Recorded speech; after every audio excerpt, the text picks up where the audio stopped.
Welcome to rhythm of learning. Secretariat അസിസ്റ്റന്റിന് വേണ്ടി പഠിക്കുന്ന കുട്ടികൾക്ക് വേണ്ടി നമ്മൾ 45 ഡേയ്സ് ചലഞ്ച് ആരംഭിച്ചു. ഇന്ന് മൂന്നാമത്തെ ദിവസമാണ്. ഫസ്റ്റ് ക്ലാസ്സിൽ നമ്മൾ കേരളത്തിലെ സാമൂഹ്യക്ഷേമ പദ്ധതികളാണ് അപ്ലോഡ് ചെയ്തത്.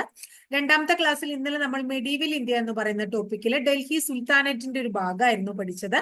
ഇന്ന് നമ്മൾ പഠിക്കാൻ പോകുന്നത് arrival of Europeans in Kerala. Kerala ഹിസ്റ്ററിയിൽ നമുക്ക് ഹിസ്റ്ററി പാർട്ട് എടുക്കുമ്പോൾ തന്നെ ആദ്യം തന്നെ കേരള ഹിസ്റ്ററിയിൽ arrival of Europeans in Kerala എന്നാണ് നമുക്ക് പഠിക്കാനുള്ളത്. ആ ഭാഗമാണ് ഇന്ന് നമ്മൾ പഠിക്കാനായിട്ട് പോകുന്നത്. ചിലപ്പോൾ ക്ലാസ് ഇത്തിരി നീണ്ടു പോകും. അപ്പൊ നമ്മൾ എന്താണ് പഠിക്കാൻ ആഗ്രഹമുള്ള കുട്ടികളാണ്, നമുക്ക് ജോലി നേടണം എന്നുള്ളവരാണെങ്കിൽ ചെറിയ ക്ലാസ്സുകൾ അല്ലാതെ വലിയ ക്ലാസ്സുകൾ കാണാനായിട്ട് നിങ്ങൾ ക്ഷമിച്ചിരിക്കുക. കാരണം നമുക്ക് ഇവിടെ ജോലിയാണ് ആവശ്യം. അപ്പോൾ സമയം ഞാൻ കളയുന്നില്ല, സംസാരിച്ച സമയം കളയുന്നില്ല, ക്ലാസ്സിലേക്ക് കടക്കാം. അപ്പൊ യൂറോപ്യൻ രാജ്യങ്ങൾക്ക് ഏഷ്യൻ രാജ്യങ്ങളുമായിട്ട് എന്താണ് വ്യാപാര ബന്ധം നടത്താനുള്ള പ്രധാനപ്പെട്ട ഒരു പ്രവേശന കവാടം എന്ന് പറയുന്നത് ഏതായിരുന്നു? കോൺസ്റ്റാന്റിനോപ്പിൾ എന്ന് പറയുന്ന സ്ഥലമായിരുന്നു. നമുക്ക് എല്ലാവർക്കും അറിയാം കോൺസ്റ്റാന്റിനോപ്പിൾ നമ്മൾ കേട്ടിട്ടുണ്ട്. ഏഷ്യൻ രാജ്യങ്ങളിൽ നിന്ന് യൂറോപ്യൻ രാജ്യങ്ങളിലേക്കുള്ള പ്രധാനപ്പെട്ട പ്രവേശന കവാടമായിരുന്നു കോൺസ്റ്റാന്റിനോപ്പിൾ, അല്ലെ?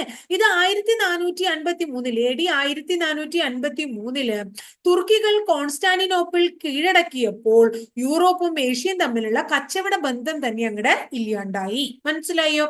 അപ്പൊ യൂറോപ്യന്മാർക്ക് കടൽ മാർഗം എങ്ങനെയെങ്കിലും ഇന്ത്യയിലേക്ക് എത്തണം, അല്ലെങ്കിൽ ഒരു വാണിജ്യ പാത കണ്ടെത്തണം എന്ന് പറയുന്നത് വളരെ അത്യാവശ്യമുള്ള ഒരു കാര്യമായിരുന്നു. അങ്ങനെ ഇന്ത്യ കണ്ടെത്താനുള്ള ഔദ്യോഗിക ശ്രമം ആരംഭിച്ചത് കൊളംബസ് ആണ്. നമ്മൾ സ്കൂളുകളിലൊക്കെ പഠിച്ചിട്ടുണ്ട്. അങ്ങനെ ആധുനിക ഇന്ത്യ ചരിത്രത്തിന് തുടക്കം കുറിച്ചത് യൂറോപ്യന്മാര് ഇന്ത്യയിലേക്ക് വരുന്നതാണ്. അങ്ങനെ എത്രാമത്തെ നൂറ്റാണ്ടിലാണ്? 15ാം നൂറ്റാണ്ടില് യൂറോപ്യന്മാർ വ്യാപാരത്തിനായിട്ട് കേരളത്തിലെത്താണ്. എത്രാമത്തെ നൂറ്റാണ്ടിൽ? 15ാം നൂറ്റാണ്ടിന്റെ അവസാനത്തോടുകൂടി യൂറോപ്യന്മാർ വ്യാപാരത്തിനായി എവിടെ വരികയാണ്? കേരളത്തിൽ വരികയാണ്. അങ്ങനെ ഇന്ത്യയിലെത്തിയ ആദ്യ വിദേശികൾ ആര് എന്ന് ചോദിച്ചു കഴിഞ്ഞാൽ നിങ്ങൾ എന്താ ഉത്തരം പറയാ? ഇന്ത്യയിലെത്തിയ ആദ്യ വിദേശികൾ ആര് എന്ന് ചോദിച്ചു കഴിഞ്ഞാൽ നമുക്ക് ഉത്തരം ഏതാണ്? അറബികളാണ്. എന്നാൽ കടൽ മാർഗം ഇന്ത്യയിലെത്തിയ ആദ്യ യൂറോപ്യന്മാർ ആര്? എന്താണ്? കടൽ മാർഗം ഇന്ത്യയിലെത്തിയ ആദ്യ യൂറോപ്യന്മാർ ആര് എന്ന് ചോദിച്ചു കഴിഞ്ഞാൽ നമ്മൾ ആരുടെ പേരാ പറയാ? പോർച്ചുഗീസുകാരുടെ പേരാ പറയാ. ആരുടെ പേരാ പറയാ? പോർച്ചുഗീസുകാരുടെ പേരാ പറയാ. അപ്പം കടൽ മാർഗം ഇന്ത്യയിലെത്തിയ ആദ്യത്തെ യൂറോപ്യന്മാർ ആരാണ്?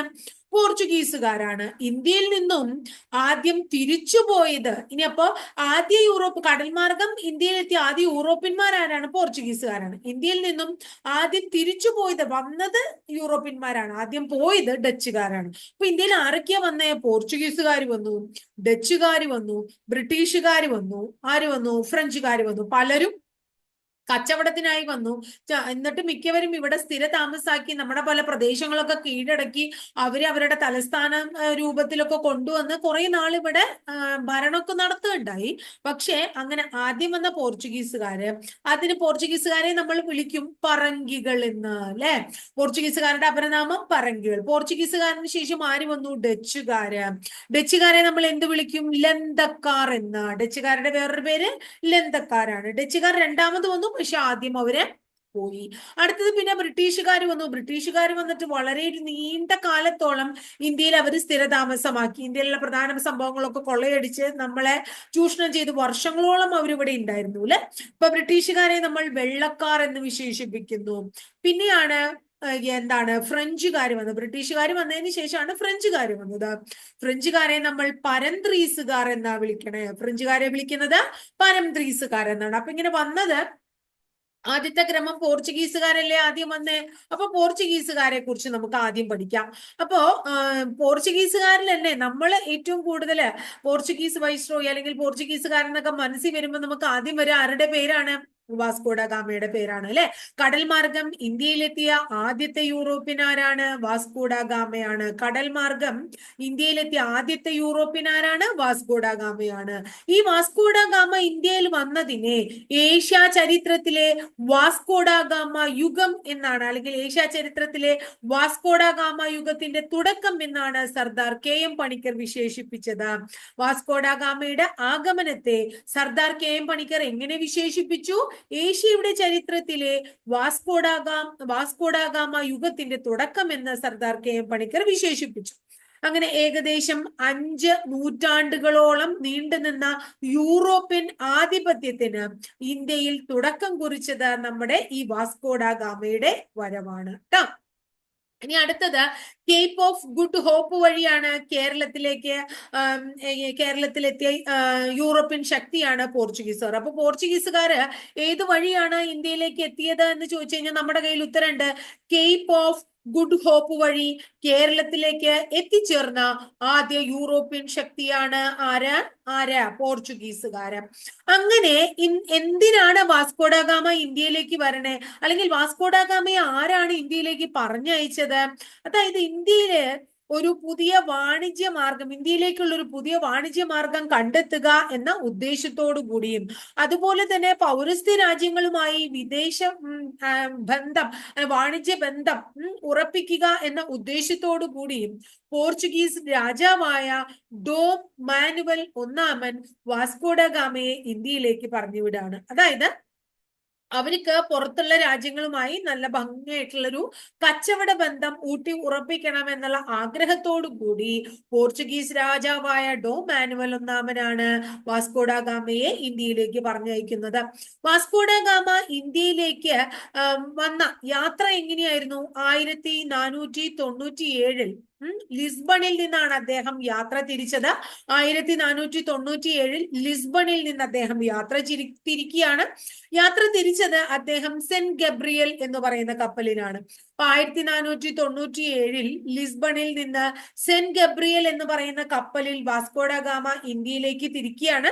വാസ്കോഡ ഗാമയ്ക്ക് ഒപ്പം തന്നെ കേരളത്തിലെത്തിയ പോർച്ചുഗീസ് നാവികൻ അൽവാരോ വെൻഹോവാണ്. ആരാണ്?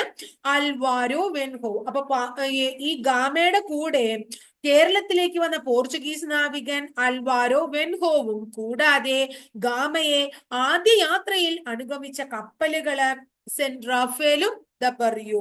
അപ്പൊ സെന്റ് റാഫേൽ, ദ ബറിയോ എന്നീ കപ്പലുകൾ, ഏത് കപ്പല് കൂടാതെ? സെന്റ് ഗബ്രിയൽ എന്ന് പറയുന്ന കപ്പല് കൂടാതെ വാസ്കോഡ ഗാമയെ കേരളത്തിലേക്ക് എന്തുണ്ടായി? അനുഗമിക്കുകയുണ്ടായി. കേരളത്തിലേക്ക് എന്ന് പറഞ്ഞാലും കേരള ചരിത്രം പറയുമ്പോൾ നമ്മൾ കേരളത്തിലേക്ക് എന്ന് പറയും, ഇന്ത്യ ചരിത്രം എന്ന് പറയുമ്പോൾ ഇന്ത്യയിലേക്ക് എന്ന് പറയും. പിന്നെ കേരള ചരിത്രം പഠിക്കുമ്പോൾ നമ്മുടെ കേരളത്തിലുള്ള കാര്യങ്ങൾ മാത്രമേ നമ്മൾ അവിടെ ഉൾപ്പെടുത്തുള്ളൂ ട്ടോ. ഇനി അങ്ങനെ 1497 പോർച്ചുഗീസിലെ ലിസ്ബണിൽ നിന്ന് അദ്ദേഹം പോന്നു. 1498 മെയ് 20 എന്നാണ്. 1498 മെയ് 20 ഇന്നത്തെ കോഴിക്കോട് ജില്ലയിലെ ചേമഞ്ചേരി പഞ്ചായത്തിലെ കാപ്പാട് കടപ്പുറത്തുള്ള പന്തലായിനി ബീച്ചിലാണ് വാസ്കോഡ ഗാമ കപ്പലിറങ്ങിയത്. അപ്പൊ അദ്ദേഹം എവിടെയാ കപ്പലിറങ്ങിയേ? 1498 മെയ് 20 ഇന്നത്തെ കോഴിക്കോട് ജില്ലയിലെ ചേമഞ്ചേരി പഞ്ചായത്തിലെ കാപ്പാട് കടപ്പുറത്ത് പന്തലായിനി ബീച്ചിലാണ് വാസ്കോഡ ഗാമ കപ്പലിറങ്ങിയത്. കപ്പലിറങ്ങി അദ്ദേഹം വാസ്കോഡ ഗാമ കോഴിക്കോട് സാമൂതിരിയെ സന്ദർശിക്കുകയാണ്. എന്തിനു വേണ്ടിയിട്ട് അവർ പോന്നേ? വ്യാപാര ബന്ധം ഉണ്ടാക്കാൻ വേണ്ടിയിട്ട്. പക്ഷേ സാമൂതിരി പറയാണ്, എനിക്ക് വ്യാപാരത്തിനോട്, അതായത് നിങ്ങളുമായിട്ട് വ്യാപാര ബന്ധത്തിൽ ഏർപ്പെടാൻ താല്പര്യമില്ല എന്ന് ആര് പറയാണ്? ഗാമയോട് സാമൂതിരി പറയാണ്. അപ്പൊ വാസ്കോഡ ഗാമ ഇവിടുന്ന് കോഴിക്കോട് നിന്ന് പോണ്ടേ? അദ്ദേഹം 1498 ആയിപ്പോ ഇവിടെയൊക്കെ ചുറ്റിക്കണ്ട്, നമ്മുടെ കേരളം മുഴുവൻ ചുറ്റിക്കണ്ട് ആസ്വദിച്ച് 98 വാസ്കോഡ ഗാമ കോഴിക്കോട് വിടുകയാണ്. അങ്ങനെ യാത്ര തുടങ്ങുകയാണ്. അദ്ദേഹം യാത്ര തുടങ്ങി. യാത്രാ മധ്യേ കോലോത്തിരി രാജാവ് ഈ ഗാമയെ ക്ഷണിക്കുകയാണ്. ക്ഷണനുസരിച്ച് ഗാമ എവിടെ ഇറങ്ങുകയാണ്? കണ്ണൂർ ഇറങ്ങി. അവിടെ പോർച്ചുഗീസുകാർക്ക് എല്ലാ വാണിജ്യ സൗകര്യങ്ങളും കോലോത്തിരി രാജാവ് എന്ത് ചെയ്തു കൊടുത്തു? വാഗ്ദാനം ചെയ്തു. അപ്പൊ കോലോത്തിരി രാജാവ് പറയാണ്, ഇവിടെ ഞാൻ കണ്ണൂർ ആയിട്ട് നമുക്ക് എന്ത് നടത്താം? വ്യാപാരം നടത്താം. കോഴിക്കോട് സാമൂതിരി അല്ലേ എതിർത്തുള്ളൂ, ഞാൻ തയ്യാറാണ് എന്ന് പറഞ്ഞു. അങ്ങനെ പോർച്ചുഗീസ് കപ്പലിൽ ചരക്ക് കയറ്റുന്നതിനെ പറ്റി കോലോത്തിരി വാസ്കോഡ ഗാമയുമായിട്ട് കരാറിലൊക്കെ ഏർപ്പെട്ടു. വാസ്കോഡ ഗാമ കോലത്തിരി രാജാവുമായിട്ട് കരാറിലൊക്കെ ഏർപ്പെട്ടതിന് ശേഷം 1498 നവംബർ മാസത്തിൽ കണ്ണൂരിൽ നിന്നും പുറപ്പെട്ടു. 1499 ലിസ്ബണിൽ എത്തുകയാണ് കേട്ടോ. അങ്ങനെ എത്തി. അപ്പോ നമ്മൾ വാസ്കോഡ ഗാമ ലിസ്ബണിൽ എത്തി. ഇനി പറഞ്ഞത് വേറെ ആൾക്കാരാണ്. പക്ഷെ നമ്മൾ വാസ്കോഡ ഗാമയെ കുറിച്ച് പഠിക്കുമ്പോൾ അദ്ദേഹം ഇനി ഇന്ത്യയിൽ പല പ്രാവശ്യം വന്നുണ്ടോ? വന്നത് എപ്പോഴാ? അപ്പൊ ഒരാളെ കുറിച്ച് പഠിക്കുമ്പോൾ അതൊന്ന് അവസാനിപ്പിച്ച് വെച്ചിട്ട് അടുത്തത് പഠിക്കുന്നതല്ലേ കുറച്ചും കൂടെ നല്ലത്. അപ്പൊ നമ്മൾ പറയാണ് ഇതിന് ശേഷം വീണ്ടും വാസ്കോഡ ഗാമ ഇന്ത്യയിലേക്ക് വരികയാണ്. രണ്ടാമത് ഗാമ വന്നത് 1502 1498 എന്ന് വന്നു. മെയ് 20 വന്നു. അതിനുശേഷം 1502 വരികയാണ്. അതിനുശേഷം മൂന്നാമതായിട്ട് 502 വന്നു, തിരിച്ചുപോയി. 1524 മൂന്നാമത് വന്നു. വളരെ പ്രധാനമാണ് കേട്ടോ. ഈ മൂന്നാമത് വന്നതിനെ കുറിച്ച് കുറച്ച് ഡീറ്റെയിൽഡ് ആയിട്ട് പരീക്ഷയ്ക്ക് ചോദിച്ചിട്ടുണ്ട്. അപ്പൊ വാസ്കോഡ ഗാമ പോർച്ചുഗീസ് വൈസ്രോയി ആയി കേരളത്തിൽ എത്തിയത് 1524 അപ്പൊ പോർച്ചുഗീസ് വൈസ്രോയി എന്ന പദവിയിലാണ് അദ്ദേഹം 1524 എത്തണേ. വാസ്കോഡ ഗാമ ഇവിടെ 1524 ആ ഒരു പോർച്ചുഗീസ് വൈസ്രോയി എന്ന പദവിയോട് കൂടിയൊക്കെ വന്ന് 1524 ഡിസംബർ 24 എന്താ ഉണ്ടായേ? നമ്മുടെ നാട്ടിൽ കിടന്ന് വാസ്കോഡ ഗാമ മരിക്കുകയാണ്. 1524 ഡിസംബർ 24 അദ്ദേഹം മരിച്ചു. മരിച്ചപ്പോൾ കൊച്ചിയിലെ സെന്റ് ഫ്രാൻസിസ് ചർച്ചിൽ വാസ്കോഡ ഗാമയുടെ ഭൗതിക ശരീരം അടക്കം ചെയ്തു. 1524 ഡിസംബർ 24 അന്തരിച്ച വാസ്കോഡ ഗാമയുടെ ഭൗതിക ശരീരം നമ്മുടെ കൊച്ചിയിലെ സെന്റ് ഫ്രാൻസിസ് ചർച്ചിൽ അടക്കം ചെയ്തു.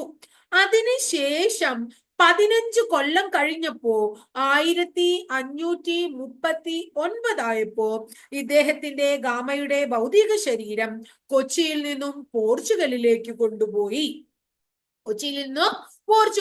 കൊണ്ടുപോയി.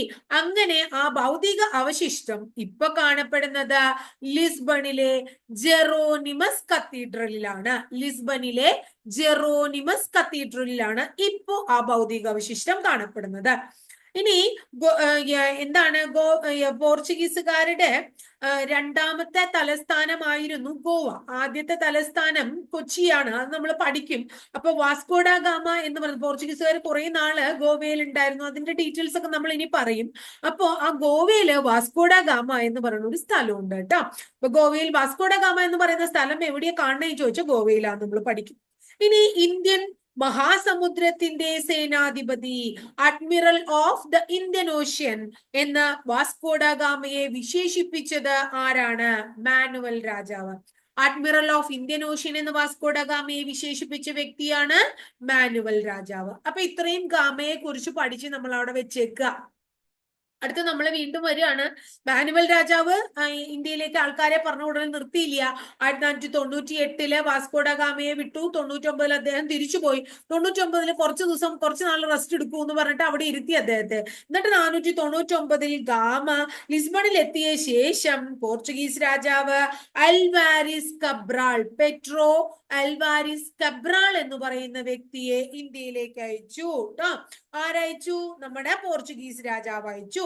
ഇനി സാമൂതിരിയുമായി ധാരണയിലെത്തിയ കബ്രാളിന്റെ പ്രതിനിധിയാണ് ഐറസ് കൊറിയ. അങ്ങനെ നമ്മുടെ നാട്ടിലെത്തി, കോഴിക്കോടെത്തി. ഗാമയോട് സാമൂതിരി യോജിച്ചില്ലല്ലോ. പക്ഷേ കബ്രാളിന്റെ പ്രതിനിധിയായ ഐറിസ് കൊറിയയുമായി സാമൂതിരി ധാരണയിലെത്തുകയാണ്.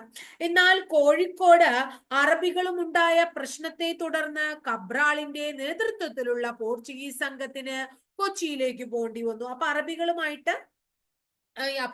എവിടെ ഉണ്ട്? അപ്പൊ കോഴിക്കോട് അറബികൾ ഉണ്ട്. അപ്പൊ അറബികളുമായിട്ട് ഈ കബ്രാളിന് അത്രയ്ക്ക് അങ്ങോട്ട് നല്ലൊരു യോജിപ്പായിരുന്നില്ല. അപ്പൊ അറബികളും കബ്രാളും തമ്മിൽ കോഴിക്കോട് ഒരു എന്താ പറയാ തല്ലൂട്ടം അല്ലെങ്കിൽ ചെറിയൊരു വിഷമൊക്കെ ഉണ്ടായതിന്റെ പരിണിത ഫലമായി കബ്രാളിന്റെ നേതൃത്വത്തിലുള്ള പോർച്ചുഗീസ് സൈന്യം എങ്ങോട്ട് പോവുകയാണ്?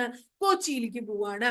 അങ്ങനെ കൊച്ചിയിലെത്തിയത് 1500 ഡിസംബർ 25 ഇനി നെക്സ്റ്റ് വൺ, കൊച്ചിയില് ഒരു വ്യാപാരശാല നിർമ്മിക്കാൻ കൊച്ചി രാജാവ് കബ്രാളിന് അനുമതിയൊക്കെ കൊടുത്തു കേട്ടോ. അപ്പൊ കൊച്ചിയില് ഒരു വ്യാപാരശാല നിർമ്മിക്കാൻ കൊച്ചി രാജാവ് അനുമതി കൊടുക്കുകയും അങ്ങനെ ഒരു ഉടമ്പടിയിൽ കബ്രാളിന്റെ എന്താ പറയുന്ന നേതൃത്വത്തിലുള്ള സംഘം ഉടമ്പടിയിൽ ഏർപ്പെടുകയും ചെയ്തു. അതിനുശേഷം വാസ്കോഡ ഗാമയ്ക്കും കബ്രാളിനും ശേഷം വീണ്ടും ഇന്ത്യയിൽ ഒരാൾ വന്നു. മൂന്നാമത്തെ പോർച്ചുഗീസ് പര്യടനത്തിന് നേതൃത്വം നൽകിയത് ജാവോ ഡാനോവ. ആരാണ്? ജാവോ ഡാനോവ. അപ്പൊ ആദ്യം പോർച്ചുഗീസിലെ ആദ്യം ആരെ വന്നേ? വാസ്കോഡ ഗാമ വന്നു. അതിനുശേഷം ആരെയാ പറഞ്ഞയച്ചേ? കബ്രാളിനെ പറഞ്ഞയച്ചു. മൂന്നാമത് ആരാ വന്നേ? ജാവോ ഡാനോവോ. ഇവരൊക്കെ വന്നത് എന്തിനു വേണ്ടിയിട്ടാണ്? കച്ചവടം ഊട്ടിയുറപ്പിക്കാൻ വേണ്ടിയിട്ട്, നമ്മുടെ ഇവിടെയായിട്ട് ഒരു കച്ചവട ബന്ധം സ്ഥാപിക്കാൻ വേണ്ടിയിട്ടാണ് കേട്ടോ. ഇനി പോർച്ചുഗീസുകാർ ഇന്ത്യയിൽ ആദ്യമായിട്ട് അവരൊരു തലസ്ഥാനം എവിടെയാണ്? അവരുടെ തലസ്ഥാനം എന്ന് പറഞ്ഞാൽ അവർ ഡിക്ലെയർ ചെയ്ത് കൊച്ചിയായിരുന്നു. പിന്നീട് കാരണം കൊച്ചിയുമായിട്ട് നന്നായിട്ട്, കൊച്ചിയിൽ നമുക്കറിയാം തുറമുഖവും അങ്ങനെയുള്ള കാര്യങ്ങളൊക്കെ പിന്നീട് വരികയും അപ്പോൾ ഒരു വ്യാപാരത്തിനുള്ള ഒരു സാധ്യതയുള്ള സ്ഥലമാവുമെന്ന് അവർക്ക് മനസ്സിലാക്കി. ബുദ്ധിയുള്ള ആൾക്കാരായതുകൊണ്ട് ആദ്യ തലസ്ഥാനം അവര് കൊച്ചി തന്നെ തെരഞ്ഞെടുത്തു. പിന്നീട് കുറച്ചും കൂടെ അവർക്ക് ഇഷ്ടപ്പെട്ട പ്രദേശം അവർ പല സ്ഥലങ്ങളും ചുറ്റി സഞ്ചരിച്ചപ്പോ ഗോവ കുറച്ചും കൂടി അവർക്ക് നല്ലതാന്ന് തോന്നുകയും അങ്ങ് ഗോവയിലേക്ക് അവര് പിൽക്കാലത്ത് തലസ്ഥാനം മാറ്റുകയും ചെയ്തു. കൊച്ചി രാജാവിനും പോർച്ചുഗീസുകാർക്കും തമ്മിൽ വളർന്നു വന്ന സൗഹൃദം ആർക്കത്രയ്ക്ക് അങ്ങോട്ട് ഇഷ്ടായില്ല. സാമൂതിരിയെ അസ്വസ്ഥനാക്കി. കോഴിക്കോട് സാമൂതിരിക്ക് അത് ഇഷ്ടപ്പെട്ടില്ല. അപ്പൊ എല്ലാ പോർച്ചുഗീസുകാരെയും കൊച്ചിയിൽ നിന്ന് പറഞ്ഞേക്കണം എന്ന് സാമൂതിരി ആരോട് പറയാണ്? കൊച്ചി രാജാവിനോട് പറയാണ്. അന്ന് ഫോൺ വിളിച്ചു പറയാനൊന്നും പറ്റില്ല. എന്താ ചെയ്യുള്ളൂ? ഒരു ദൂതനെ പറഞ്ഞേക്കും അല്ലെ, എന്തെങ്കിലും ഒരു സന്ദേശം കൊടുത്തിട്ട്. അപ്പൊ ഒരു സന്ദേശമൊക്കെ കൊടുത്ത ദൂതനെ പറഞ്ഞു വിട്ടു. അപ്പോ ഈ സന്ദേശം ആര് നിരസിക്കുകയാണ്? കൊച്ചി രാജാവ് നിരസിക്കുകയാണ്. തുടർന്ന് 1503 എന്തുണ്ടായി? കോഴിക്കോട് നിന്നൊരു സൈന്യം കൊച്ചിയിലേക്ക് വരികയാണ്. ആരെ ആക്രമിക്കാൻ? കൊച്ചി രാജാവിനെ ആക്രമിക്കാൻ. അങ്ങനെ യുദ്ധത്തില് കൊച്ചിയിലുള്ള 3 രാജാക്കന്മാര് മരണപ്പെടുകയാണ്. അപ്പോ യുദ്ധഭയത്തെ തുടർന്ന് കൊച്ചി രാജാവ് ഒരു ക്ഷേത്രത്തിൽ അഭയം പ്രാപിക്കുകയും കൂടി ഉണ്ടായി. എളങ്ങുന്നപ്പുഴ ക്ഷേത്രം എന്നാണ് ആ ക്ഷേത്രത്തിന്റെ പേര്. എളങ്ങുന്നപ്പുഴ ക്ഷേത്രം. അങ്ങനെ 3 പേര് മരിച്ചുല്ലോ. അപ്പൊ കൊച്ചി രാജാവിന് പേടിയായി. അപ്പൊ എളങ്ങുന്നപ്പുഴ ക്ഷേത്രത്തിൽ അദ്ദേഹം അഭയം പ്രാപിക്കുകയാണ്. എന്നാൽ ഫ്രാൻസിസ്കോ അൽബൂക്കർക്ക് എന്ന് പറയുന്ന കൊച്ചിയിലെത്തിയ പോർച്ചുഗീസ് നാവിക വിഭാഗം എന്താണ് കോഴിക്കോട് സൈന്യത്തിന് ഇത്തിരി പേടി, എന്താ പറയാ, കോഴിക്കോട് നിന്ന് വന്ന ആൾക്കാരെ ചെറുത്ത് നിൽക്കാൻ വേണ്ടിട്ട്, പിടിച്ചു നിൽക്കാൻ വേണ്ടിട്ട് അൽബൂക്കർക്ക് അവിടെ ഉണ്ടായിരുന്നു. അപ്പൊ അൽബൂക്കർക്ക് കൊച്ചിയിലെത്തിയപ്പോ പതുക്കെ കോഴിക്കോട് സൈന്യം അവിടെ നിന്ന് പിൻവാങ്ങുന്നതാണ് കേട്ടോ. അപ്പൊ നമുക്കിനി അടുത്തത് ആരെ പഠിക്കണം? അൽബൂക്കർക്കിനെ പഠിക്കണം. കാരണം അവിടെ അൽബൂക്കർക്ക് വന്നു, കൊച്ചി രാജാവിനെ സഹായിക്കാനായിട്ട് അൽബൂക്കർക്ക് വന്നു അല്ലെ. അപ്പോ അൽബൂക്കർക്ക് മാത്രല്ല വേറൊരാളും കൂടി ഉണ്ടായിരുന്നു, അതായത് ഫ്രാൻസിസ്കോ ഡി അൽമേഡ. നമുക്ക് ഈ രണ്ടുപേരെയും നമ്മൾ പഠിക്കണം. അൽബൂക്കർക്കിനെയും പഠിക്കണം, അൽമേഡയും പഠിക്കണം. അപ്പൊ അൽമേഡയെ കുറിച്ച് നോക്കാം നമുക്ക്, എന്നിട്ട് അൽബൂക്കർക്കിനെ പഠിക്കാം കേട്ടോ. ഇന്ത്യയിലെ ആദ്യ പോർച്ചുഗീസ് വൈസ്രോയി ആര് എന്ന് ചോദിച്ചാൽ ഫ്രാൻസിസ്കോ ഡി അൽമേഡയാണ്. അപ്പോ ഈ കച്ചവടത്തിന് വേണ്ടി വാസ്കോഡഗാമയും കബ്രാളും അങ്ങനെയൊക്കെ വന്നു വെച്ചാലും ഇന്ത്യയിൽ ആദ്യ പോർച്ചുഗീസ് വൈസ്രോയി എന്ന് ചോദിച്ചു കഴിഞ്ഞാൽ ഫ്രാൻസിസ്കോ ഡി അൽമേഡ പറയും നമ്മള്. ഇന്ത്യയിൽ ബ്ലൂ വാട്ടർ പോളിസി അഥവാ നീല ജല നയം കൊണ്ടുവന്ന വൈസ്രോയി ആരാണ്? Francisco de അൽമേഡയാണ്. അഞ്ചി ദ്വീപ്, കണ്ണൂര്, മലാക്ക, കൊച്ചി എന്നിവിടങ്ങളിൽ കോട്ടകൾ ബലപ്പെടുത്തുകയും പുതിയ കോട്ടകൾ നിർമ്മിക്കുകയും ആര് ചെയ്യേണ്ടായി? അൽമേഡ നിർമ്മിക്കേണ്ടായി. എന്തിനാ കോട്ടകളൊക്കെ പണിയണേ? ഇവർക്ക് കുറച്ചും കൂടിയും ശക്തി ഉണ്ടാവാനും ഇവരുടെ പണ്ടകശാലകളൊക്കെ പണിയണ്ടായി പല സ്ഥലങ്ങളിൽ. ഇവർ എന്തിനു വേണ്ടിയിട്ടാണ്? ഇവിടുന്ന് കൊണ്ടുപോകാൻ വേണ്ടിയിട്ട് കളക്ട് ചെയ്യണ സാധനങ്ങളൊക്കെ, അതായത് വാണിജ്യ വസ്തുക്കളൊക്കെ സൂക്ഷിച്ചു വെക്കാനൊക്കെ വേണ്ടിയിട്ട്. അങ്ങനെ അൽമേഡ കണ്ണൂർ കോട്ട അല്ലെങ്കിൽ സെന്റ് ആഞ്ചലോസ് കോട്ട നിർമ്മിക്കുന്നു 1505. അപ്പൊ നമ്മൾ 3 കാര്യം ഇവിടെ പഠിക്കണേ. ഒന്ന്, കണ്ണൂർ കോട്ട. കണ്ണൂർ കോട്ട അല്ലെങ്കിൽ സെന്റ് ആഞ്ചലോസ് കോട്ട നിർമ്മിച്ച വർഷം 1505. കണ്ണൂർ കോട്ട അല്ലെങ്കിൽ സെന്റ് ആഞ്ചലോസ് കോട്ട നിർമ്മിച്ചത് ആര് അല്ലെങ്കിൽ ഏത് വൈസ്രോയി? Francisco de Almeida. അല്ലെങ്കിൽ കണ്ണൂർ കോട്ട അല്ലെങ്കിൽ സെന്റ് ആഞ്ചലോസ് കോട്ട പണിത യൂറോപ്യൻസ് ആരാണ്? പോർച്ചുഗീസുകാരാണ്. ഈ 3 പോയിന്റും കിട്ടി അല്ലെ. ഇനി അൽമേഡ ഇന്ത്യയിൽ നിന്നും 1509 തിരിച്ചു പോവാണ്. ഇനി 1509 മുതൽ 1515 വരെ രണ്ടാമത്തെ പോർച്ചുഗീസ് വൈസ്രോയിയായ അൽബൂക്കർക്ക്, ആരാണ്? അൽബൂക്കർക്ക് ഇവിടെ വന്നു, കേരളത്തിൽ വന്നു. അങ്ങനെ ഇന്ത്യയിലെ നല്ലേ നമ്മൾ പൊതുവെ പറയാം, കേരളത്തിലെ നല്ലല്ലോ. ഇന്ത്യയിലെ രണ്ടാമത്തെ പോർച്ചുഗീസ് വൈസ്രോയിയാണ് അൽബൂക്കർക്ക്. ഇന്ത്യയിൽ പോർച്ചുഗീസ് സാമ്രാജ്യത്തിന്റെ സ്ഥാപകൻ എന്നറിയപ്പെടുന്ന വ്യക്തി ആരാണ്? അൽബൂക്കർക്കാണ് കേട്ടോ. ഇന്ത്യയിലെ പോർച്ചുഗീസ് സാമ്രാജ്യത്തിന്റെ സ്ഥാപകൻ എന്നറിയപ്പെടുന്ന അൽബുക്കർക്കാണ്.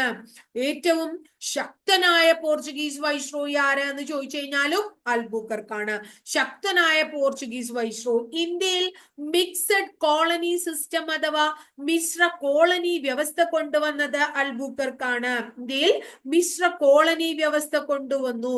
കോഴിക്കോട് നഗരത്തെ ആക്രമിച്ച കോഴിക്കോട് നഗരത്തെ ആക്രമിച്ച പോർച്ചുഗീസ് വൈസ്രോയിയാണ് അൽബുക്കർക്ക്. കൂടാതെ കോഴിക്കോട് നഗരത്തെ ആക്രമിക്കാൻ ആരുടെ നേതൃത്വത്തിലുള്ള സൈന്യത്തെയാണ് അൽബുക്കർക്ക് നിയോഗിച്ചത്? മാർഷൽ കുട്ടിൻഹോ എന്ന് പറയുന്ന വ്യക്തിയുടെ നേതൃത്വത്തിലുള്ള ഒരു സൈന്യത്തെ കോഴിക്കോട് ആക്രമിക്കാൻ അൽബുക്കർക്ക് നിയമിക്കുന്നു. ഇന്ത്യയിലെ ആദ്യ യൂറോപ്യൻ കോട്ടയായ പള്ളിപ്പുറം കോട്ട നിർമ്മിച്ചത് പോർച്ചുഗീസുകാരാണ്. അപ്പൊ പോർച്ചുഗീസുകാർ ഇപ്പൊ എന്തൊക്കെയാ നിർമ്മിച്ചേ? കണ്ണൂർ കോട്ട അഥവാ സെന്റ് ആഞ്ചലോസ് കോട്ട പോർച്ചുഗീസുകാർ നിർമ്മിച്ചു. ഇന്ത്യയിലെ ആദ്യത്തെ യൂറോപ്യൻ കോട്ടയായ പള്ളിപ്പുറം കോട്ടയും ആര് നിർമ്മിക്കുകയുണ്ടായി? പോർച്ചുഗീസുകാരാണ് നിർമ്മിച്ചേ. ഇനി ഗോവ പിടിച്ചെടുക്കാൻ, ഗോവ പോർച്ചുഗീസുകാരുടെ രണ്ടാമത്തെ ക്യാപിറ്റലാണ്. ഈ ഗോവ പിടിച്ചെടുക്കാൻ നേതൃത്വം നൽകിയത് ഏത് വൈസ്രോയിയാണ്? അൽബുക്കർക്കാണ്. കൊച്ചിയിൽ നിന്ന് ഗോവയിലേക്ക് തലസ്ഥാനം മാറ്റിയതും ആരെന്നെയാണ്? അൽബുക്കർക്കാണ്. അപ്പൊ ആദ്യം കൊച്ചിയിലായിരുന്നു തലസ്ഥാനം, ഞാൻ നേരത്തെ പറഞ്ഞു. അവിടുന്ന് ഗോവയിലേക്ക് തലസ്ഥാനം ആര് മാറ്റി? അൽബുക്കർക്ക് മാറ്റി.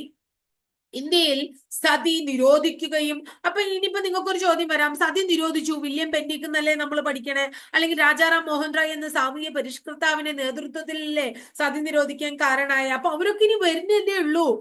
ഇദ്ദേഹം നിരോധിച്ചു വെച്ചാലും അത് പ്രാക്ടിക്കൽ ആയിട്ടില്ല എന്ന് നമുക്ക് മനസ്സിലായില്ലേ? ഇതിന് ശേഷം വന്നവരല്ലേ ബ്രിട്ടീഷുകാര്. അപ്പൊ സതി നിരോധിച്ച പോർച്ചുഗീസ് വൈസ്രോയി ആരെന്ന് ചോദിച്ചു കഴിഞ്ഞാൽ നമ്മൾ എന്ത് ഉത്തരം പറയാ? അൽബുക്കർക്ക് എന്ന് പറയാ. അത്രേ ഉള്ളൂ. ഇപ്പൊ ഇന്ത്യയിൽ സതി നിരോധിക്കുകയും കോയിൻ സിസ്റ്റം അഥവാ നാണയ സമ്പ്രദായം കൊണ്ടുവരികയും വിദ്യാലയങ്ങൾ സ്ഥാപിക്കുകയും ചെയ്ത പോർച്ചുഗീസ് വൈസ്രോയിയാണ് അൽബുക്കർക്ക്. ഇതൊക്കെ സ്റ്റേറ്റ്മെന്റ് രൂപത്തിൽ ചോദിക്കാൻ പറ്റിയ ചോദ്യങ്ങളാണ്. ഇന്ത്യയിൽ സതി നിരോധിച്ച പോർച്ചുഗീസ് വൈസ്രോയ്, കോയിൻ സിസ്റ്റം കൊണ്ടുവന്ന പോർച്ചുഗീസ് വൈസ്രോയ്, വിദ്യാലയങ്ങൾ സ്ഥാപിച്ച പോർച്ചുഗീസ് വൈസ്രോയ് ഒക്കെ ആരാണ്? അൽബുക്കർക്കാണ് കേട്ടോ. അപ്പൊ ഇത്രയാണ് നമുക്ക് ആരെ കുറിച്ച് പറയാനുള്ളത്? അൽബുക്കർക്ക് എന്ന് പറയുന്ന വ്യക്തിയെ കുറിച്ച് നമുക്ക് പറയാനുള്ളത്. അടുത്തത് പോർച്ചുഗീസ് സാമ്രാജ്യത്തെ കുറിച്ചിട്ട് നമ്മൾ എങ്ങനെയാ മനസ്സിലാക്കിയേ? അതിനൊരു കൃതിയുണ്ട്. അതായത് പോർച്ചുഗീസ് ആധിപത്യത്തിനെതിരെ കോഴിക്കോട് സാമൂതിരിമാരും കുഞ്ഞാലി മരക്കാരും ഒക്കെ നടത്തിയ പോരാട്ടങ്ങളുണ്ട്. കുഞ്ഞാലി മരക്കാരെ നമ്മൾ പഠിക്കാൻ പോകും. അത് ഷെയ്ഖ് സൈനുദ്ദീൻ എന്ന് പറയുന്ന വ്യക്തി രചിച്ച അറബി കൃതി, അറബി ഭാഷയിൽ രചിച്ച, ഏത് സമയത്ത്? 16-ാം നൂറ്റാണ്ടിൽ രചിച്ച കൃതിയിൽ നിന്നാണ് നമുക്ക് മനസ്സിലാക്കുന്നത്. കൃതിയുടെ പേര് തുഹ്ഫത്തുൽ മുജാഹിദീൻ എന്നാണ്. അപ്പോ തുഹ്ഫത്തുൽ മുജാഹിദീൻ എന്ന് പറയുന്നത് ഈ പോർച്ചുഗീസുകാരുടെ ഹിസ്റ്ററി, അതായത് പോർച്ചുഗീസുകാർ എങ്ങനെ ഇന്ത്യയിൽ വന്നു, ഇവിടെ എങ്ങനെയാ അവർ കച്ചവട ബന്ധം ഉറപ്പിച്ച്, ആരൊക്കെ ആയിട്ടായിരുന്നു എന്ത് നടത്തിയിരുന്നത്? വാണിജ്യം നടത്തിയിരുന്നത്. പോർച്ചുഗീസുകാരെ സാമൂതിരിയുമായിട്ടോ കോഴിക്കോടുമായിട്ടോ കൊച്ചിയുമായിട്ടോ എവിടേക്ക് അടി ഉണ്ടാക്കിയേ? ഇല്ല ഗോവയിലേക്ക് തലസ്ഥാനം മാറ്റിയോ?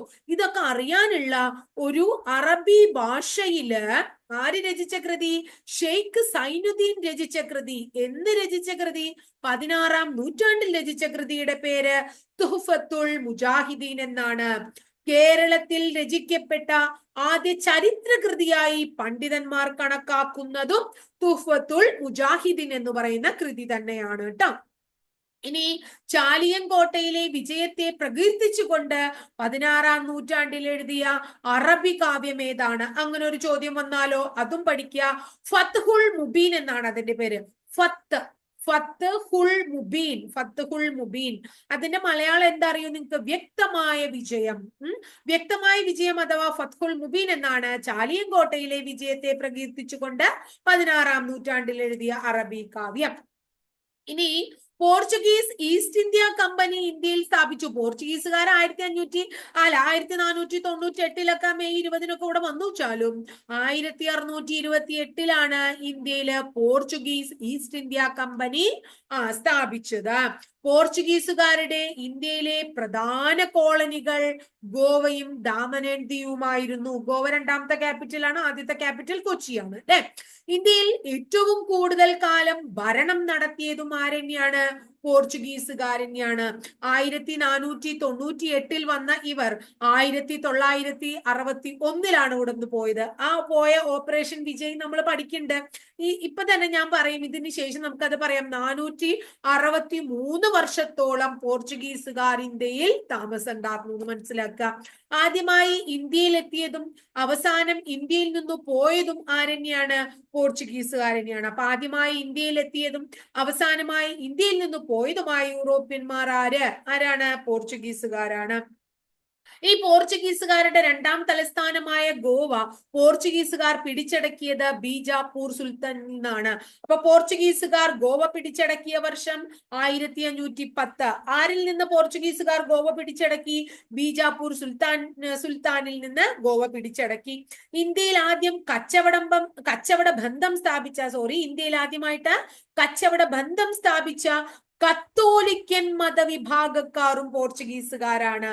ഇന്ത്യയിൽ ആദ്യമായി കച്ചവട ബന്ധം സ്ഥാപിച്ച കത്തോലിക്കൻ മതവിഭാഗക്കാർ. കാരണമുണ്ട്, നമ്മള് വികാരി എന്തുമായി റിലേറ്റഡ് ആയെന്ന് നമുക്കറിയാം. വികാരി, കൊന്ത, റാന്തല്, അതുപോലെ തന്നെ കുശിനി, അതുപോലെ സെമിത്തേരി, കുംഭസാരം, ഇങ്ങനെയുള്ള വേർഡുകളൊക്കെ ഉണ്ടല്ലോ.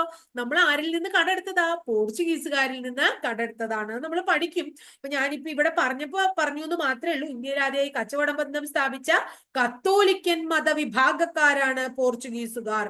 പോർച്ചുഗീസ് രാജാവ് ഇംഗ്ലണ്ടിലെ ചാൾസ് രണ്ടാമന് ഇന്ത്യയില് ഒരു സ്ഥലം സ്ത്രീധനായിട്ട് നൽകി എന്നാ പറയണേ. കണ്ടോ? വിദേശത്ത് വന്ന ആൾക്കാർ ഇന്ത്യ പിടിച്ചെടുത്ത് അവരുടെ മോളെ കല്യാണം കഴിച്ച് ഇവിടത്തെ സ്ഥലം സ്ത്രീധനായിട്ട് കൊടുക്കുകയാണ്. അപ്പൊ പോർച്ചുഗീസ് രാജാവ് ഇംഗ്ലണ്ടിലെ ചാൾസ് രണ്ടാമന് സ്ത്രീധനമായി നൽകിയ ഇന്ത്യൻ പ്രദേശം ഏതാണ്? ബോംബെ ദ്വീപാണ്. ഏതാ? ബോംബെ ദ്വീപാണ് കേട്ടോ. ഇനി കാപ്പാട് തുറമുഖം നമ്മൾ പഠിക്കണ്ടില്ലേ? കാപ്യ എന്നാത്രേ കാപ്പാടിനെ ആര് വിളിച്ചിരുന്നേ? പോർച്ചുഗീസുകാർ വിളിച്ചിരുന്നേ. അതും ഓർക്കുക. അതുപോലെ കോഴിക്കോട് സ്ഥലമില്ലേ? കോഴിക്കോട് വന്നതാണ് അവര്. കാപ്പാട് കോഴിക്കോട് അല്ലെ. കോഴിക്കോടിനെ കലേക്കുറ്റ് എന്നാ വിളിച്ചിരുന്നത് അത്രേ. കോഴിക്കോടിനെ കലേക്കുറ്റ് എന്നാ വിളിച്ചിരുന്നത്. അങ്ങനെ ഇന്ത്യയിലെ അവസാന Portuguese governor general Antonio Vassalo e Silva. Antonio Vassalo e Silva എന്നായിരിക്കും 961 അദ്ദേഹമായിരുന്നുണ്ടാവും. അപ്പോഴല്ലേ ഇവിടുന്ന് പോയത്. അദ്ദേഹം 1958 മുതൽ 61 വരെ ഇന്ത്യയിലെ പോർച്ചുഗീസ് ഗവർണർ ജനറൽ ആയിരുന്നു Antonio Vassalo e Silva. പോർച്ചുഗീസുകാരെ 1961 December 19 നമ്മൾ ഗോവയിൽ നിന്നും മോചിപ്പിച്ചു. പോർച്ചുഗീസുകാരെ ഇന്ത്യക്ക് സ്വാതന്ത്ര്യം ലഭിച്ച എത്ര വർഷങ്ങൾക്ക് ശേഷം അല്ലെ? 1947 സ്വാതന്ത്ര്യം നമുക്ക് കിട്ടിയിട്ട് 1961 ഡിസംബർ 19 ഗോവയിൽ നിന്ന് പോർച്ചുഗീസുകാരെ നമുക്ക് തുരത്തി ഓടിക്കാൻ പറ്റുള്ളൂ. അത് തുരത്തി ഓടിച്ചത് നമ്മള് എങ്ങനെയാണ്? പോർച്ചുഗീസുകാർക്കെതിരെ നടത്തിയ ഒരു ഓപ്പറേഷൻ ഏതാണ്?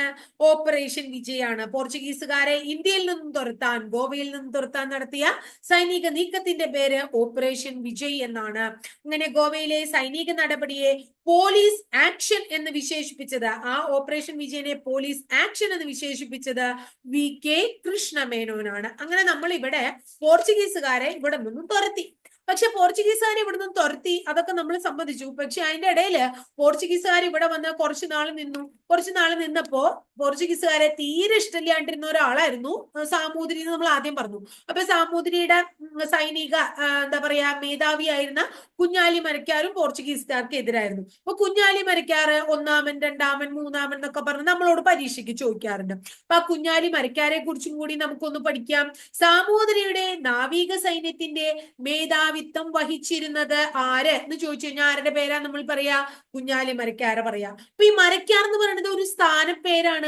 ഈ സ്ഥാനപ്പേര് ആരാ കൊടുത്തേ? മരക്കാർക്ക് സാമൂതിരിയ കൊടുത്തേ. അപ്പൊ മരക്കാർ എന്ന് പറയുന്ന കുഞ്ഞാലിക്ക് മരക്കാർ എന്ന് പറയുന്ന സ്ഥാനപ്പേര് കൊടുത്തത് ആരാണ്? സാമൂതിരിയാണ്. ഈ കുഞ്ഞാലി മരക്കാരുടെ ആസ്ഥാനം അല്ലെങ്കിൽ ഹെഡ് ക്വാർട്ടേഴ്സ്, ക്യാപിറ്റൽ ഒക്കെ എവിടെയാ ചോദിച്ചാൽ നമ്മൾ എവിടെയാ പറയാ? കോട്ടക്കലാ പറയാ. കോട്ടക്കൽ അല്ലെങ്കിൽ പുതുപ്പണം കോട്ട. കോട്ടക്കൽ അല്ലെങ്കിൽ പുതുപ്പണം കോട്ടയാണ് കുഞ്ഞാലി മരക്കാരുടെ അല്ലെങ്കിൽ കുഞ്ഞാലിമാര് 1, 2, 3, 4 അവരുടെ ആസ്ഥാനം.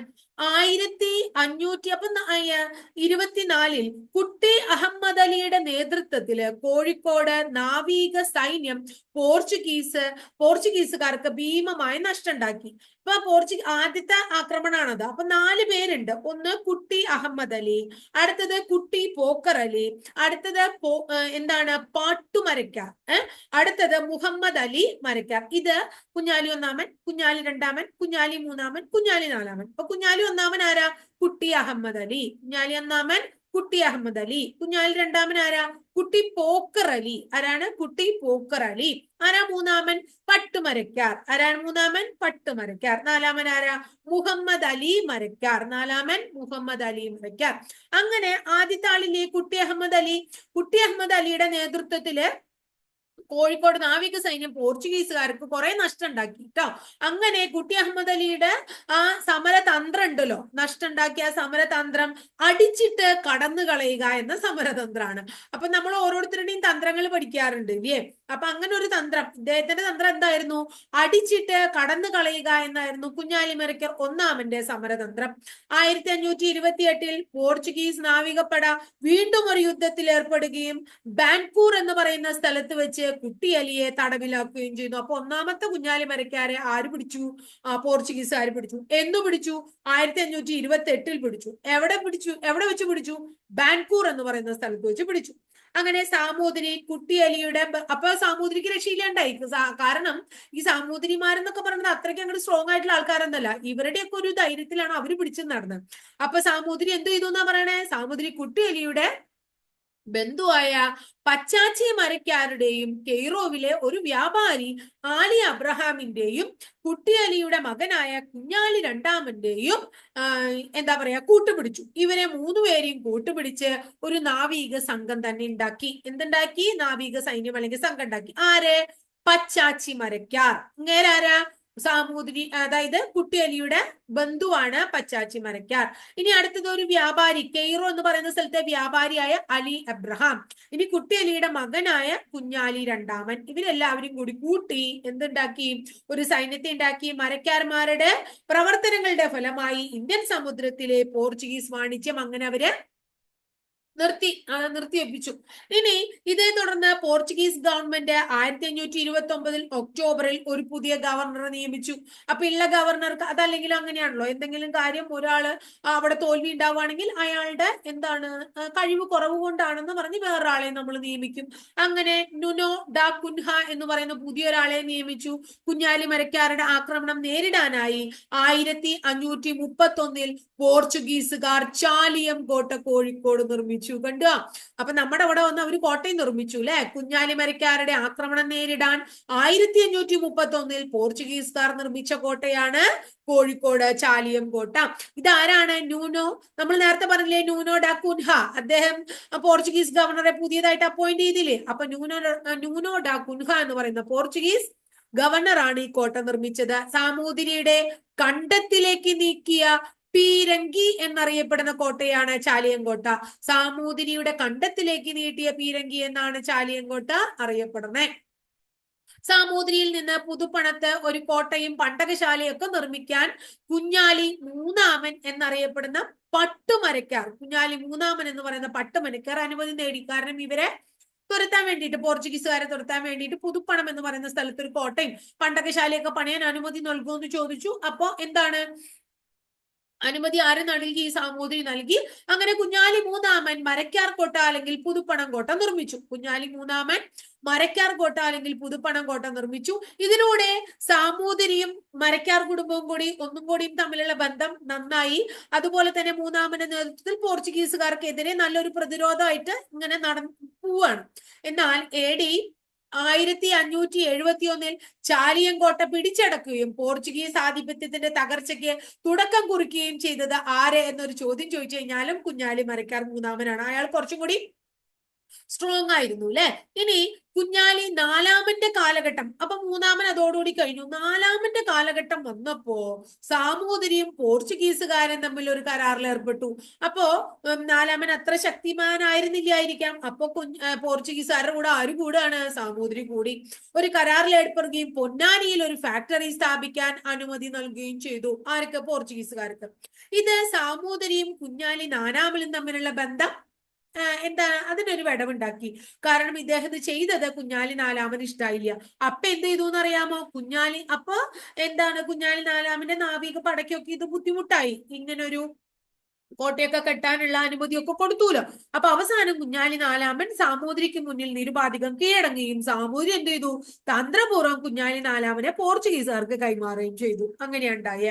അങ്ങനെ ഇന്ത്യ സമുദ്രത്തിന്റെ അധിപൻ, മുസ്ലിങ്ങളുടെ രാജാവ് എന്നീ പദവികളിൽ ശേഖരിച്ച വളരെ പ്രശസ്തനായിട്ടുള്ള കുഞ്ഞാലി നാലാമന്റെ കാലം അവിടെ കഴിയാണ്. അപ്പൊ ഇന്ത്യ സമുദ്രത്തിലെ അധിപൻ, മുസ്ലിങ്ങളുടെ രാജാവ് എന്നൊക്കെ കുഞ്ഞാലി നാലാമനെ അറിയപ്പെടുന്നുണ്ട് എന്ന് ഓർക്കുക. കുഞ്ഞാലി മരക്കാർ നാലാമനെ പോർച്ചുഗീസുകാർ ഗോവയിൽ വെച്ച് 1600 വധിക്കുകയാണ്.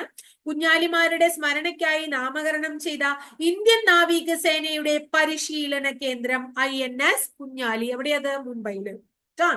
INS കുഞ്ഞാലി. കുഞ്ഞാലി മരക്കാരുടെ സ്മരണാർത്ഥം സ്റ്റാമ്പ് 2000 പുറത്തിറക്കുകയുണ്ടായി. കുഞ്ഞാലി മരക്കാരുടെ ഒരു മ്യൂസിയം ഉണ്ട് വടകര, ഇരിങ്ങൽ എന്ന് പറയുന്ന സ്ഥലത്ത് കേട്ടോ. ഒരു മ്യൂസിയം ഉണ്ട്. അപ്പൊ ഇത്രയും പഠിക്കുമ്പോ നമ്മള് കോൺട്രിബ്യൂഷൻസ് ഓഫ് യൂറോപ്യൻസ് എന്ന് പറയുന്ന ഒരു ടോപ്പിക്കും കൂടെ നമുക്ക് ഉണ്ടാവാറുണ്ട് പരീക്ഷയ്ക്ക്. അങ്ങനെ പോർച്ചുഗീസുകാരുടെ കോൺട്രിബ്യൂഷൻസ് എന്തൊക്കെയാണെന്ന് നമുക്ക് ഒന്ന് പഠിച്ചു വെക്കാം. ഇന്ത്യയിൽ ആദ്യമായിട്ട് അച്ചടിശാല ആരംഭിച്ചത് പോർച്ചുഗീസുകാരാണ്. ഇന്ത്യയില് ആദ്യമായി അച്ചടിശാല, കേരളത്തിൽ അച്ചടി നടപ്പാക്കിയത് പോർച്ചുഗീസുകാരാണ്. പോർച്ചുഗീസുകാരുടെ അച്ചടിശാല, പോർച്ചുഗീസുകാർ അച്ചടിശാല തുടങ്ങിയ കേരളത്തിലെ നഗരങ്ങൾ ഏത്? കൊച്ചിയും വൈപ്പിനുമാണ്. ഏതൊക്കെയാണ്? കൊച്ചിയും വൈപ്പിനും. ക്രിസ്ത്യൻ പുരോഹിതന്മാർക്ക് പരിശീലനം നൽകാൻ വേണ്ടി പോർച്ചുഗീസുകാർ മത പഠനത്തിനുമായിട്ട് സെമിനാരികളും കലാശാലകളും ഒക്കെ സ്ഥാപിച്ചു. അത് കൊടുങ്ങല്ലൂര്, കൊച്ചി, അങ്കമാലി, വൈപ്പിൻകോട്ട, അങ്ങനെ പല സ്ഥലങ്ങളിലും സെമിനാരികൾ പോർച്ചുഗീസുകാർ സ്ഥാപിച്ചു. പാശ്ചാത്യ പണ്ഡിതന്മാർ ഭാരതീയ വിഷയങ്ങളെ അധികരിച്ചുള്ള പഠനങ്ങളും ഗവേഷണങ്ങളും ആരംഭിക്കുന്നതും പോർച്ചുഗീസുകാരുടെ കാലത്താണ്. അപ്പൊ പോർച്ചുഗീസുകാര് ഇവിടേക്ക് വന്നതുകൊണ്ടാണ് വിദേശത്തുള്ള ആൾക്കാർ ഇവിടേക്ക് വരികയും എന്താണ് ഇവിടുത്തെ കാര്യങ്ങളെ കുറിച്ച്, ഇന്ത്യയുടെ ചരിത്രത്തെ കുറിച്ചൊക്കെ അല്ലെങ്കിൽ ഇന്ത്യയുമായിട്ടുള്ള കാര്യങ്ങളെ കുറിച്ചൊക്കെ, ഭാരതീയ വിഷയങ്ങളെ കുറിച്ചൊക്കെ ആധികാരികമായ പഠനം നടത്താനൊക്കെ കാരണമായത്. ഇന്ത്യയിലെ ഔഷധ ചെടികളെ കുറിച്ച്, ഇന്ത്യയിൽ നമുക്കറിയാം നമ്മുടെ നാട്ടിൽ ഏറ്റവും കൂടുതൽ ഔഷധ സസ്യങ്ങളാണ് കൂടുതലുള്ളത് അല്ലെ.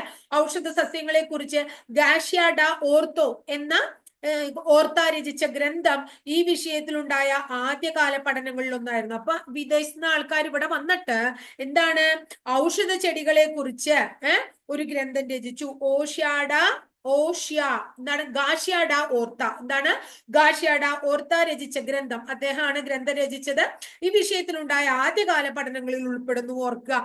ഇന്ത്യയിലെ ആദ്യത്തെ യൂറോപ്യൻ സ്കൂൾ കൊച്ചിയിൽ സ്ഥാപിച്ചത് പോർച്ചുഗീസുകാരാണ്. അതുപോലെ തന്നെ പള്ളി നിർമ്മിക്കുന്നതിലും ഒരു യൂറോപ്യൻ ടച്ച് അല്ലെങ്കിൽ മാതൃക കൊണ്ടുവന്നത് പോർച്ചുഗീസുകാരാണ്. കേരളത്തിൽ ശാസ്ത്രീയമായിട്ട് കൃഷി രീതി കൊണ്ടുവന്നത് പോർച്ചുഗീസുകാരാണ്. കൈതച്ചക്ക, പപ്പായ, പപ്പളങ്ങ, കൊപ്പക്കായ എന്നൊക്കെ നമ്മൾ പറയും. അത് കശുവണ്ടി, പുകയില, പേരയ്ക്ക, വറ്റൽമുളക്, ആത്തിക്ക, ഇതൊക്കെ നമ്മുടെ ഇന്ത്യയിലേക്ക് കൊണ്ടുവന്നത് ആരാണ്? പോർച്ചുഗീസുകാരാണ് കേട്ടോ. ഇനി നമുക്ക് വളരെ പ്രസിദ്ധമായിട്ടുള്ള ഒരു കലാരൂപമാണ് ക്രിസ്തീയ കലാരൂപമായ ചവിട്ട് നാടകം. അത് ഇന്ത്യയിൽ പ്രസിദ്ധപ്പെടുത്തിയത് പോർച്ചുഗീസുകാരാണ്. പോർച്ചുഗീസുകാർ കൊച്ചിയില് പള്ളിപ്പുറം കോട്ട, കണ്ണൂര് സെന്റ് ആഞ്ചലോസ് കോട്ട, തൃശ്ശൂര് കോട്ടപ്പുറം കോട്ട തുടങ്ങിയവ പണിയുണ്ടായി. എന്തൊക്കെയാണ്? കൊച്ചിയിൽ പള്ളിപ്പുറം കോട്ട പണിതു, അതുപോലെ കണ്ണൂര് സെന്റ് ആഞ്ചലോസ് കോട്ട പണിതു, തൃശ്ശൂര് കോട്ടപ്പുറം കോട്ടയും പണിതു. 1555 കൊച്ചി രാജാവായ വീര കേരളവർമ്മയ്ക്ക് പോർച്ചുഗീസുകാരെ ഡച്ച് കൊട്ടാരം പണിത് നൽകുകയുണ്ടായി. അപ്പൊ ഡച്ച് കൊട്ടാരം ആരാ പണിത്? ഡച്ചുകാരല്ല, പോർച്ചുഗീസുകാരാണ് ഓർക്കുക. ഡച്ച് കൊട്ടാരം പണിത വർഷം 1555. ആർക്കാ കൊടുത്തത്? കൊച്ചി രാജാവായ വീര കേരളവർമ്മയ്ക്ക് പോർച്ചുഗീസുകാർ പണിത് നൽകിയ കൊട്ടാരാണ്. ഡച്ച് കൊട്ടാരം അറിയപ്പെടുന്ന വേറൊരു പേരെന്താ? നമ്മൾ എല്ലാവരും കേട്ടിട്ടുള്ള പേരാണല്ലോ, മട്ടാഞ്ചേരി കൊട്ടാരം. എന്താണ്? മട്ടാഞ്ചേരി കൊട്ടാരം. ഇനി തോമസ് കോട്ട എന്നറിയപ്പെടുന്ന പറങ്കിക്കോട്ട സ്ഥിതി ചെയ്യുന്നത്, തോമസ് കോട്ട എന്നറിയപ്പെടുന്ന പറങ്കിക്കോട്ട സ്ഥിതി ചെയ്യുന്നത് കൊല്ലം ജില്ലയിലെ തങ്കശ്ശേരിയിലാണ്. 16-ാം നൂറ്റാണ്ടിൽ പോർച്ചുഗീസുകാർ ഇന്ത്യയിൽ പരിചയപ്പെടുത്തിയ ഒരു വാസ്തു വിദ്യാ ശൈലിയുടെ പേരാണ് ഗോത്തിക് ശൈലി. എന്താണ്? ഗോത്തിക് ശൈലി. ഇന്ത്യയിൽ ഗോത്തിക് ശൈലിയിലും പോർച്ചുഗീസുകാർ പള്ളികൾ പണിയുണ്ടായി. കൊച്ചിയിലെ സെന്റ് ഫ്രാൻസിസ് ചർച്ച്, ഗോവയിലെ ബോം ജീസസ് ചർച്ച് എന്നിവ അതിന് ഉദാഹരണങ്ങളാണ്.